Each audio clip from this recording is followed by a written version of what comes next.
Hi friends, according to an article published last month, middle-income residents outpaced the wealthy in rooftop solar installations last year due to state incentives.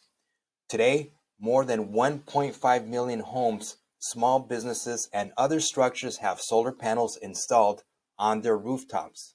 If you're going to be listing properties in 2023, chances are one of these properties will have solar panels.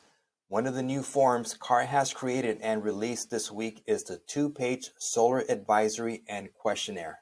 But before I continue on this new form, let me give you an update on the NAR lawsuit that could affect your business. Last week, I quickly went over 4 of the 6 new forms that CAR created and released in anticipation of the NAR lawsuit. According to an article from Inman Select, the trial of Sitzer and Winger versus NAR and all others, which includes some of the major real estate franchises, has been postponed to an undetermined date, most likely in late 2023. The trial, which was originally set to start in February the 21st, 2023, has been postponed at the request of real estate giant Anywhere, formerly known as Realogy, which is the parent company of Century 21, Coldwell Banker, and ERA.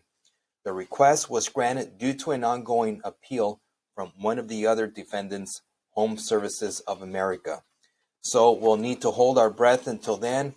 In the meantime, NAR and CAR are still encouraging realtors to start using the buyer-broker agreements. So back to the new Solar Advisory and Questionnaire. First off, we see here on top of the page that the acronym for this new form is simply CAR Form Solar. The first of 2 pages is the advisory portion.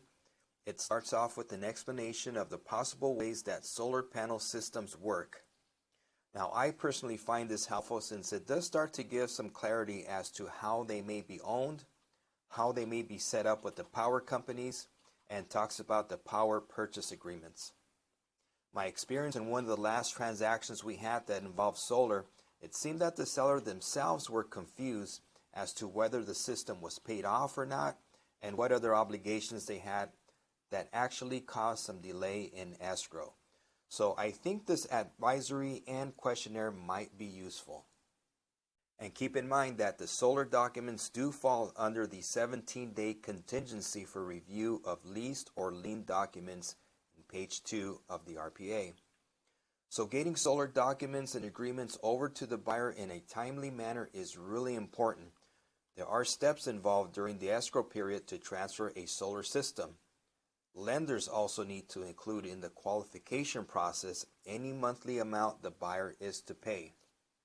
Going back to the first page of the CAR Form Solar, in paragraph 5, something I believe that would be to your best interest are recommendations to the buyer or seller to do their own investigations and seek their own expert and legal advice. It states that brokers and their agents are not qualified to evaluate the terms and conditions in a solar system. So paragraph 5 here is meant to provide some protection to you as the real estate agent. Page 2 is the questionnaire, and the questions are set up just like the questions on the TDS and SBQ. The questions ask the seller if they are aware, and if so, they would need to explain. This helps the seller disclose any relevant information. Paragraph 6A are general questions, and depending on whether they own or lease the solar system, seller would continue by answering either paragraph B or paragraph C. So a total of 2 sections would need to be completed, either 6A and 6B or 6A and 6C. Keep in mind, all questions in paragraph A and all questions in either paragraph B or paragraph C must be answered. Again, if they are not aware of the answer, then seller would answer with no, they are not aware. All right, friends, there it is. Let me know your thoughts on this new disclosure. Let me know if you think it'll be helpful on your listings with solar. At this point, I don't know how helpful or popular this disclosure will be, or if your brokers will make this mandatory for your files on properties with solar. In the meantime, as your TC, we are definitely going to bring this up or bring this form up on your listings that have solar. It'll be up to you to have your seller complete the questions.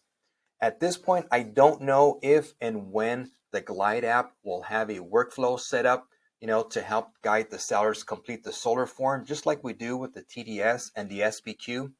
But I would definitely recommend to make it a point for sellers to complete this form and gather their information during the listing period and not during the escrow period.